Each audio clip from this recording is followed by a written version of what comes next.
या आठवड्यात ज्या काही महत्त्वाच्या घडामोडी घडलेल्या आहेत, त्या घडामोडींमध्ये आपण एक नजर टाकणार आहोत. तर सगळ्यात पहिली गोष्ट आहे ती म्हणजे इराण, अमेरिका, इस्रायल हा जो संघर्ष आहे, तो अधिकच पेटत चाललेला आपल्याला बघायला मिळतोय.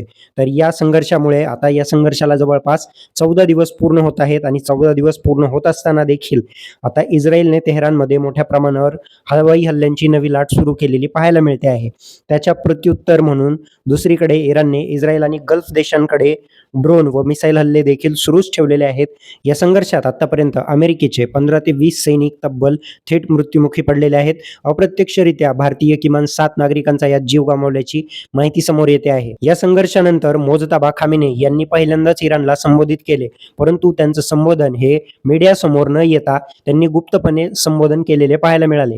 त्यांनी ठामपणे आपला निर्णय ऐकवला की होर्मुझची सामुद्रधुनी जी आहे ती भारतीयांसाठी काय तर कोणासाठीच खुली नसणार आहे. या निर्णयावर ते अधिक ठाम आहेत. या समुद्रधुनीच्या अजूनही खुले न होण्यावर आणि तिथलं वाढतं टेन्शन पाहता पूर्ण भारत किंवा इतर देशांमध्ये इंटरनेटची जी सुविधा आहे ती स्लो डाऊन होण्याची किंवा इंटरनेट पूर्णपणे बंद होण्याचे चान्सेस जे आहेत ते वाढताना आपल्याला पाहायला मिळतात. याचं कारण म्हणजे होर्मुझच्या सामुद्रधुनीमधून जे इंटरनेटसाठी ऑप्टिक केबल्स वायर्सचा पुरवठा लागतो, तर ते कनेक्शन त्या होर्मुझच्या सामुद्रधुनीमधून गेलेले आहेत. वाढत्या संघर्षामुळे तेलाच्या किमतींमध्ये भरमसाठ वाढ होत आहे. अमेरिकेने रशियाकडून तेल खरेदी करायची इतर राष्ट्रांना परवानगी दिली आहे. या परवानगीमुळे रशिया आता आपला फायदा पाहणार आहे. रशियाने आपल्या प्रत्येक बॅरल मागे एक्स्ट्रा डॉलर चार्जेस लावायला सुरुवात केलेली पाहायला मिळते. रशियाने जी सूट भारताला दिली होती तेल किमतींमध्ये, ती सूट सुद्धा रशियाने आता काढलेली पाहायला मिळाली आहे. या युद्धाच्या तणावाचे फारच व्यापक प्रमाणात परिणाम जे आहेत ते इतर देशांवरतीही दिसू लागलेले आहेत. या युद्धाच्या पार्श्वभूमीमुळे नुकतंच पाकिस्तान सुद्धा चेकळलेला पाहायला मिळाला आणि चेकळल्यामुळे त्यांनी अफगाणिस्तान येथील तेल डेपोंवर हल्ले केलेले पाहायला मिळाले आहेत.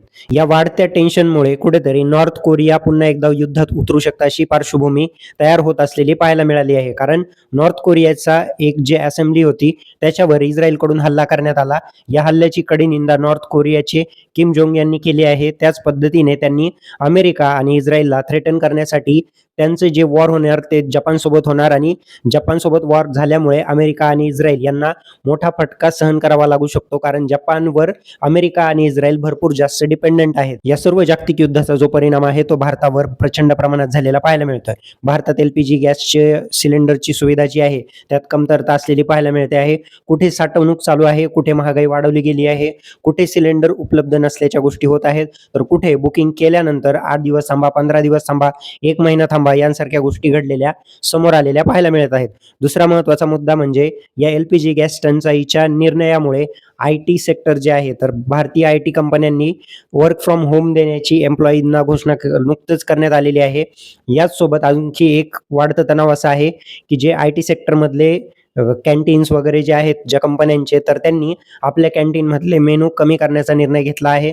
कारण गॅस पुरवठा जो आहे तो दीर्घकाळ टिकला पाहिजे, यासाठी ही जी काही ठोस पावलं आहेत ती उचलली जात असल्याचं समोर येत आहे. परंतु दुसरीकडे आपले पंतप्रधान म्हणत आहेत की कुठल्याही प्रकारचा गॅस तुटवडा नाही.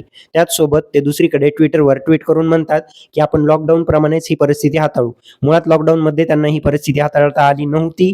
भारतावर त्यांनी जबरदस्तीने एका रातोरात 8 वाजता येऊन लॉकडाऊन घोषित करतोय अशा परिस्थितीने भारतात गदारोळ उडवून दिला होता. त्याच पद्धतीने त्यांचे आत्ता देखील कामगिरी सुरू आहे. बेजबाबदार पंतप्रधान हरवलेले आहेत. त्यांच्याकडून उत्तरं हवी असतील तर त्यांच्याकडून एखादी पत्रकार परिषद अपेक्षित आहे. तुम्हाला या सगळ्या घडामोडींवर काय वाटतं? तुमचं मत कमेंट करून नक्की कळवा. धन्यवाद.